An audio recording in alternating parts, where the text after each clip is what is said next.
오늘은 본문 말씀을 가지고 이보다 더 좋은 복은 없다. 8번째 시간으로 화평하게 하는 자가 받을 하늘 행복에 대해서 말씀을 드리겠습니다. 한번 따라해 보시겠습니다. 화평하게 하는 자가 받을 하늘 행복. 고맙습니다. 팔복은 여러 차례 여러분에게 말씀을 드렸다시피 우리 주님의 거룩한 성품입니다. 그리고 우리가 이 땅에 사는 동안 반드시 누려야 할 하늘 행복이기도 합니다. 사랑하는 여러분, 오늘 우리 예수님께서 이 본문 말씀에서 사용하신 화평이라는 단어의 헬라어 원어는 에이레네라는 단어입니다.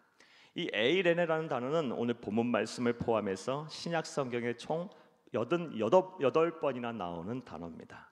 그리고 이 단어는 우리가 잘 아는 구약 성경의 단어인 히브리어 샬롬의 번역어입니다. 따라서 우리가 이 샬롬이라는 단어의 뜻을 알게 되면 오늘 우리 본문에서 우리 주님께서 말씀하신 화평 에이렌의 의미 또한 잘 알 수가 있는 것입니다. 자, 그렇다면 샬롬의 의미는 뭘까요? 우리는 이 샬롬이라는 말을 참 많이 듣고 또 많이 사용하고 있는데 이 샬롬의 진정한 의미, 참된 뜻은 뭘까요? 먼저 샬롬의 일반적인 의미는 모든 환경과 모든 상황 속에서 부족함이 없고 완전한 아주 평안함을 이루는 상태를 가리켜서 샬롬이라고 합니다. 모든 상황과 모든 형편 속에서 부족함이 없는 상태, 완전한 상태, 평안한 상태를 가리켜서 샬롬이라고 합니다. 그래서 고대서부터 오늘날에 이르기까지 유대인들은 서로 만나게 되면 샬롬하고 인사합니다. 즉 당신의 모든 상황, 모든 형편이 부족함이 없고 완전하며 평안하기를 빕니다 라는 의미에서 이런 인사를 하는 것입니다. 그런데 오늘 본문 말씀에서 우리 주님께서 사용하신 이 에이렌의 샬롬의 의미는 이것보다 좀 더 심오한 의미를 가지고 있습니다. 그렇다면 우리 주님께서 사용하신 샬롬, 에이렌의 화평의 또 다른 의미는 뭘까요? 사랑하는 여러분, 답부터 말씀해 드리면 바로 우리를 둘러싸고 있는 모든 대상과의 관계가 인격적이고 아주 호의적이며 평안한 것을 말합니다. 따라서 우리 주님께서 너희는 화평한 자가 되라 라고 말씀하셨을 때는 너희를 둘러싸고 있는 모든 대상과 모든 공동체 안에서의 관계가 인격적이고 호의적이고 평안해야 한다라고 말씀을 하신 것입니다. 할렐루야! 사랑하는 여러분, 이 관계성에서 주님께서 말씀을 하신 거예요. 자, 그렇다면 또 우리가 생각을 해보겠습니다. 우리가 어떠한 대상과 이런 관계가 인격적이고 호의적이며 평안해져야 할까요? 진정한 샬롬, 평화, 화평을 누려야 할까요? 먼저는 하나님과 화평해야 합니다. 이것보다 먼저 앞서서 해야 할 화평이란 없어요. 샬롬이란 없어요. 왜냐하면 하나님은 우리의 인간의 생명과 삶의 주권을 갖고 계신 분이기 때문입니다. 그리고 모든 인간의 역사의 흥망성쇠를 주관하시는 주관자이시기 때문이에요. 나아가 우리 하나님은 만복의 근원이시기 때문입니다. 할렐루야! 따라서 먼저 하나님과 화평을 이루어야 모든 다른 대상과도 화평을 이룰 수가 있는 것입니다. 그래서 하나님의 말씀인 성경을 보게 되면 우리 주 예수 그리스도께서도 하나님과 화목해라, 하나님과 화평을 이루라, 하나님과 에이레네 해라, 하나님과 샬롬해라 라는 말씀을 참 많이 하셨습니다. 우리 고린도후서 5장 20절 말씀을 함께 읽겠습니다. 그러므로 우리가 그리스도를 대신하여 사신이 되어 하나님이 우리를 통하여 너희를 권면하시는 것 같이 그리스도를 대신하여 간청하오노니 너희는 하나님과 화목하라. 그리스도를 대신하여 간청한다. 우리 사도 바울이 얘기하고 있어요. 우리 예수님의 간절한 소원이다. 너희는 하나님과 화목하라. 하나님과 먼저 샬롬해라. 하나님과의 관계가 먼저 인격적이 되어야 되고 호의적이 되어야 하며 하나님과 관계가 막힘이 없어야 한다. 평안해야 한다. 샬롬해야 된다, 화평해야 된다라고 말씀을 하신 것입니다. 사랑하는 여러분, 이렇게 먼저 여러분은 모든 성도님들이 하나님과 화목, 하나님과 화평하시기를 간절히 주의 이름으로 축복합니다. 또 우리가 어떠한 대상과 샬롬, 화평을 해야 할까요? 사랑하는 여러분, 또한 자기 자신과도 화평해야 합니다. 사랑하는 여러분, 하나님과 화평을 이룬 그리스도인들은 반드시 자기 자신과도 화평을 이룰 수가 있어야 합니다. 예수를 그리스도로 믿어 하나님의 자녀된 하나님의 백성들은 아주 존귀한 자들입니다. 세상과는 구별된 아주 존귀한 자들이에요. 이와 관련해서 베드로전서 2장 9절 말씀을 함께 읽겠습니다. 그러나 너희는 택하신 족속이요 왕 같은 제사장들이요 거룩한 나라요 그의 소유가 된 백성이니 이는 너희를 어두운 데서 불러내어 그의 기이한 빛에 들어가게 하신 이의 아름다운 덕을 선포하게 하려 하심이라. 아멘. 사랑하는 여러분, 사도 베드로, 성령의 영감을 받은 이 사도 베드로가 하나님의 택함 받은 백성들이 얼마나 존귀한 자들인지, 하나님과 화평을 이룬 자들이 얼마나 존귀한 자들인지에 대해서 우리에게 말씀을 하고 있습니다. 너희는 택하신 족속이요 왕 같은 제사장이요 그의 거룩한 나라요 그의 소유된 백성이다. 기가 막힌 표현이에요. 우리가 어렸을 때 흔히 불렀던 찬송인 우리는 하나님의 공주고 하나님의 왕자다 라는 이런 존귀한 자다, 구별된 자다라고 말을 하고 있는 것입니다. 자, 그런데 여러분에게 여쭤보겠습니다. 여러분 정말 이 세상을 사는 동안 여러분이 이렇게 존귀한 자다, 하나님과 화평을 이룸으로 나는 존귀한 자가 되었다라는 인식 속에 여러분 신앙의 자긍심, 자부심을 갖고 살고 계십니까? 오히려 사랑하는 여러분, 세상에 눌려서 내가 하나님의 존귀한 자라는 모든 이런 믿음을 잃어버린 채 자괴감 속에, 낮은 자존감 속에 살고 계시지는 않습니까? 우리는 하나님 앞에 존귀한 자들입니다. 이와 관련해서 요한일서 5장 4절 말씀 또한 함께 읽겠습니다. 요한일서 5장 5절입니다. 무릇 하나님께로부터 난 자마다 세상을 이기느니라. 세상을 이기는 승리는 이것이니 우리의 믿음이니라. 5절입니다. 예수께서 하나님의 아들이심을 믿는 자가 아니면 세상을 이기는 자가 누구냐? 사랑하는 여러분, 세상을 이기는 자는 오직 예수를 그리스도로 믿는 성도들밖에 없다고 우리 주님께서는 분명하게 확언하고 계세요. 단언하고 계세요. 유일무이한 존재라는 거예요. 자, 여러분에게 또 여쭤보겠습니다. 그런데 정말 여러분은 세상 앞에 당당한 그리스도인들이십니까? 세상을 이기는 그리스도인들이십니까? 오히려 환경에 지배받고 사람에게 휘둘려서 늘 비교의식과 열등의식에 빠져 패배자 같은 삶을 살고 계시지는 않으십니까? 그래서 입으로는 믿는 자에게는 능치 못할 일이 없다라고 말씀을 하시면서 정작 삶의 현장에선 나는 돈도 없고 나는 가진 것도 없고 나는 건강하지도 못하고 나는 배경도 없고 나는 능력도 없어 하면서 여러분 세상에 눌린 자처럼 자기 자신의 자아를 부정하고 자신의 삶을 비관하고 살고 계시지는 않으십니까? 사랑하는 여러분, 우리가 분명하게 기억해야 할 것은 하나님과 화평을 이루는 우리들은 존귀한 자라는 것입니다. 하나님이 우리를 얼마나 귀하게 여기시는지는 하나님 당신께서 우리를 구원하시기 위해서 우리를 사랑하셔서 당신의 생명을 우리에게 주셨어요. 사랑하는 여러분, 생각해 보시기를 바랍니다. 창조주 하나님의 생명의 값이 얼마나 될까요? 가히 상상할 수 있는 일입니까?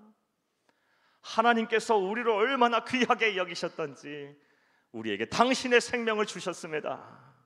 그러므로 우리는 우리 자신을 귀하게 여길 줄 알아야 합니다. 비록 내가 가진 것이 없고 부족하고 이 세상에 할 수 있는 일이 많지 않다 할지라도 예수를 그리스도로 믿어 하나님과 화평을 이뤘다는 그 사실 하나만으로도 우리는 하나님 앞에 존귀한 자들입니다. 그러므로 여러분의 자아를 사랑하시기를 부탁합니다. 여러분의 삶을 인정하시기를 부탁합니다. 즉 자기 자신과 화평을 이루시기를 간절히 주의 이름으로 축복합니다. 축복합니다. 또 우리가 누구와 어떠한 대상과 화평을 이루어야 할까요? 사랑하는 여러분, 성경에서는 하나님께서 분명하게 말씀을 하고 계십니다. 모든 사람들과 화평을 이루라 라고 말씀을 하고 계십니다. 히브리서 12장 14절 말씀을 함께 읽겠습니다. 모든 사람과 더불어 화평함과 거룩함을 따르라. 이것이 없이는 아무도 주를 보지 못하리라. 아멘. 모든 사람과 화평함과 거룩함을 따르라 라고 말씀하시면서 얼마나 이것이 하나님의 소원이었던지, 얼마나 원하시는 바였던지, 그렇지 아니하면 아무도 주를 못 본다라고 말씀하십니다. 즉 우리가 모든 사람과 화평함을 이루지 아니하면 우리가 기도해도 하나님 응답하시 아니하실 것이고, 화평한 삶을 살지 않으면 하나님과 화평을 이루고 자기 자신과 화평을 이루고 그리고 다른 사람과 화평, 모든 사람과 화평을 이루는 삶을 살지 않으면 하나님이 만나주시지 않는다라는 거예요. 사랑하는 여러분, 우리는 이 말씀을 통해서 우리가 우리 하나님의 소원, 하나님의 생각 분명하게 알 수 있어요. 하나님의 택함 받은 백성, 하나님과 화평을 이룬 자들은 모든 사람들과도 화평을 이루어야 한다는 것입니다.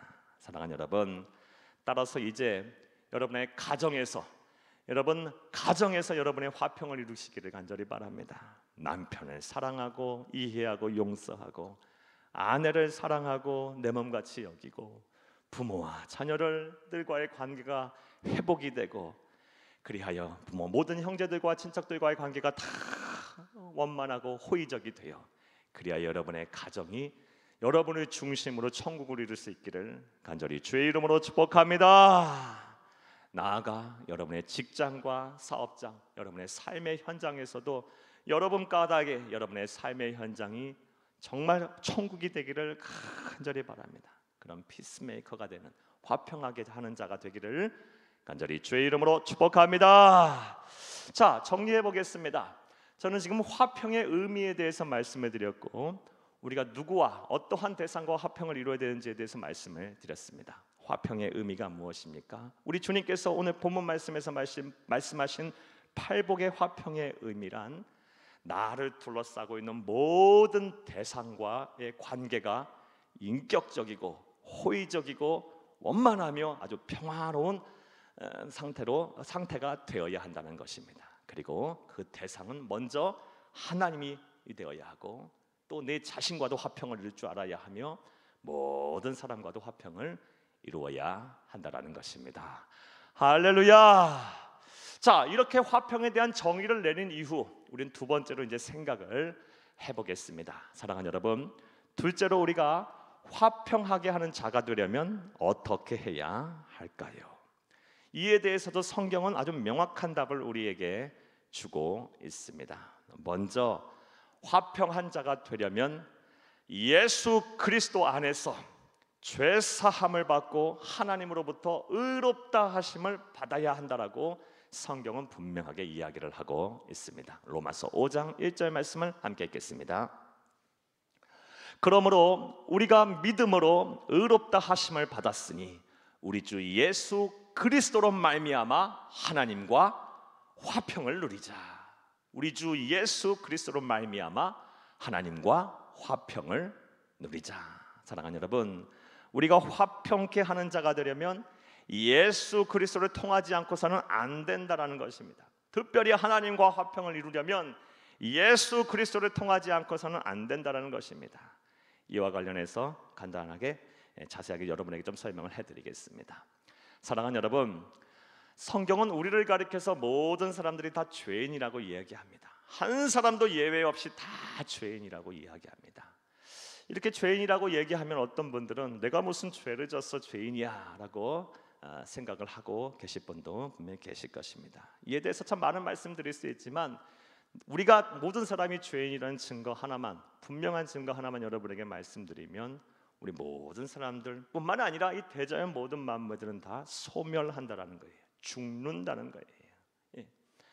로마서 6장 23절 말씀에 보면 죄의 싹은 사망이라 그랬는데, 예. 결국 우리 모든 생명체, 우리 인간으로 대표되는 모든 생명체가 소멸한다라는 것은 이 땅의 모든 것들이 다 죄 아래에 있다라는 것입니다. 우리는 모든 사람 다 죄인이에요. 따라서 거룩하신 하나님, 절대 선이신 하나님과는 도저히 화평을 이룰 수가 없어요. 화목한 관계, 호의적인 관계, 아주 완전한 관계, 평안한 관계를 이룰 수가 없어요. 우리의 힘과 능력만으로는 가능한 일이 아니에요. 우리에겐 소망이 없어요. 하지만 사랑의 하나님께서 하나님과 화평을 이룰 수 있는 길을 제시하셨고 그 일을 행하셨습니다. 그것이 무엇입니까? 하나님이신 예수 그리스도께서 인간의 몸을 입고 이 땅에 오셨어요. 그리고 우리가 받아야 될 사망이라는 벌을 십자가에서 죽으시면서 그 벌을 받으셨어요. 그리고 그 사실을 믿기만 하면 우리는 죄인이지만 이 심판자 되시는 심판장이신 하나님께서 우리는 죄인이지만 우리가 받아야 될 사망이라는 벌을 예수님께서 다 받으셨기 때문에 죄 없다, 의인으로 인정을 하시겠다라는 것입니다. 우리가 예수를 그리스도로 믿음으로 말미암아 하나님으로부터 의인으로 인정을 받았어요. 따라서 우리가 의인된 우리는 하나님과 다시 화평을 이룰 수가 있는 것입니다.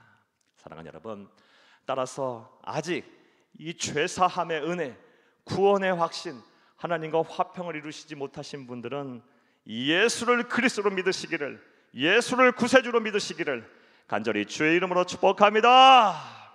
그리하면 하나님과 화평하게 될 거예요. 하나님이 여러분의 편이 될 거예요. 여러분이 하나님 앞에 기도하면 하나님께서 여러분의 기도를 들으실 거예요. 만나주실 거예요. 하나님과의 관계가 아주 호의적으로 변하게 될 거예요. 할렐루야. 먼저 어떻게 우리가 화평하게 됩니까? 예수 그리스도로 말미암아 예수 그리스도를 통하여 죄사함을 받고 하나님으로부터 의롭게 하심을 이 부분으로 우리가 하나님과 화평을 누릴 수가 있는 것입니다. 또 우리가 어떻게 하면 화평을 하는 자가 될까요? 성경은 무슨 말을 하고 있을까요? 성경은 이에 대해서도 분명히 이야기하고 있습니다. 나아가서 욕심을 버려야 한다, 정욕을 버려야 한다라고 성경은 우리에게 분명하게 말을 하고 있습니다. 야고보서 4장 1절 말씀을 함께 읽겠습니다. 너희 중에 싸움이 어디서부터, 다툼이 어디서부터 나느냐? 너희 지체 중에서 싸우는 정욕으로부터 나는 것이 아니냐? 사랑하는 여러분, 성령의 감동을 받은, 영감을 받은 사도 야고보는 인간사의 모든 다툼과 싸움과 전쟁과 갈등의 근원적인 원인이 뭐냐? 정욕, 인간의 욕심 때문이다 라고 분명하게 규정을 하고 있어요. 따라서 우리가 이 욕심을 제하여 버리면, 욕심을 부리지 아니하면, 정욕을 부리지 아니하면 우리의 모든 둘러싸이는 관계가 화평하게, 샬롬하게 된다라는 것입니다. 저와 여러분은 이 욕심을 버려야 할 줄로 믿습니다. 그런데 솔직히 말씀드려서 이것이 쉬운 일입니까? 오늘 현대를 사는 우리들에게 있어서 이 욕심을 버리고 산다는 일은 참 쉬운 일이 아니에요. 왜냐하면 우리가 살고 있는 이 세상은 한정된 자원 속에서 또 치열하게 경쟁하여 이기고 승리하는 자만이 소위 성공한 삶을 산다고 이야기할 수 있는 아주 정글과 같은 세상이기 때문이에요. 따라서 이러한 세상 속에서 욕심 없이 산다라는 것은 자칫 뒤처지고 도태되고 잊혀지고 패배하는 삶을 산다는 것과 동일시하게 여겨질 수가 있어요. 이 세상에 사는 방법은 어찌 보면 욕심을 갖고 최선을 다하여 사는 사람이, 땀 흘리며 사는 사람이 어떻게 보면 성공하는 거예요.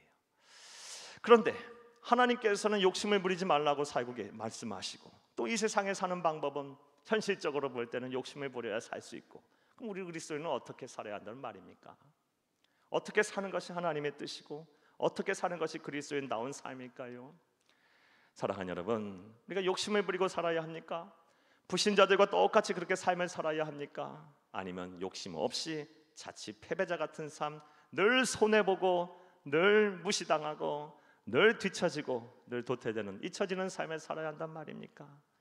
사랑하는 여러분, 그러나 우리는 분명히 하나님의 말씀하신 대로 살아야 합니다.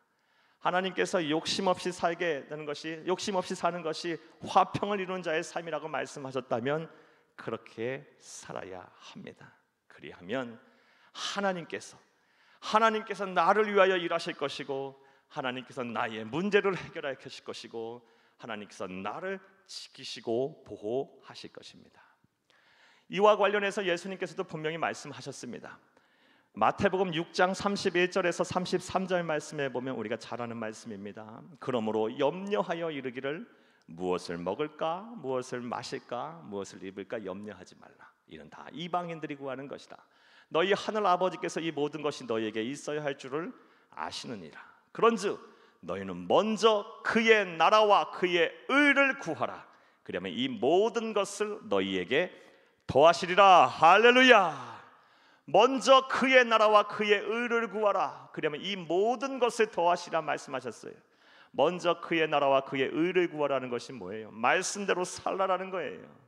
하나님 뜻대로 살라, 말씀에 순종하고 살라. 그러면 이 모든 것은 너희에게 더하시리라. 당장은 손해보는 것 같고, 당장은 뒤처지는 것 같고, 당장은 도태되는 것 같고, 당장은 잊혀지는 것 같다 할지라도 화평하게 하는 자가 되라 하셨으니 너희는 정욕을 부리지 마라. 욕심 없이 살아라. 자기를 희생하고 살아라 라고 말씀하셨으니, 우리가 이렇게 살면 그때부터 하나님께서 일하셔서 우리의 모든 염려와 근심을 거두어 가실 것입니다. 할렐루야. 앞서 말씀드린 대로 세상을 이기는, 세상 앞에 당당한 그리스도인답게 살게 하실 것입니다. 이러한 하늘 행복이 여러분의 행복이 되기를 간절히 주의 이름으로 축복합니다. 축복합니다. 자, 이제 셋째로, 화평하게 하는 자가 받을 하나님의 아들이라 일컬음을 받는다는 복의 의미는 뭘까요? 화평하게 하는 자는 복이 있나니 그들이 하나님의 아들이라 일컬음을 받는다라고 성경은 말씀을 하고 계십니다. 하나님의 아들이 된다, 하나님의 아들이라 일컬음을 받는다는 말의 의미는 뭘까요? 사랑하는 여러분, 신약 성경의 아들을 나타내는 헬라어 원어는 크게 두 가지입니다. 먼저는 테크나라는 단어고, 또 하나의 단어는 휘오스라는 단어입니다. 그리고 오늘 본문 말씀에서 아들이라, 하나님의 아들이라 일컬음을 받을 때 쓰인 아들이라는 단어의 헬라어 원어는 후자인 휘오스라는 단어입니다. 자, 그렇다면 이 테크나와 휘오스의 이 차이는 뭘까요? 성서시대 당시 1세기 사람들은 이 테크나와 휘오스를 다음과 같은 목적을 가지고 사용을 하였습니다. 부모가 사랑하고 돌봐야 될 대상으로서의 아들이라는 표현을 쓸 때는 테크나라는 단어를 사용했어요. 반면에 아주 이름 높은 집안에 아주 존귀한 상속자를 가리켜서 표현할 때는 휘오스라는 단어를 사용했어요. 그러니까 우리가 화평하게 하는 자가 되면 하나님께서는 우리를 뭐로 삼으신다는 것입니까? 휘오스, 하나님의 상속자가 되게 하신다는 것입니다. 사랑하는 여러분, 천하 우주 만물을 창조하시고 주관하시고 소유하시고 가지신 분, 다스리시고 계신 분의 상속자가 된다면 무엇이 걱정입니까?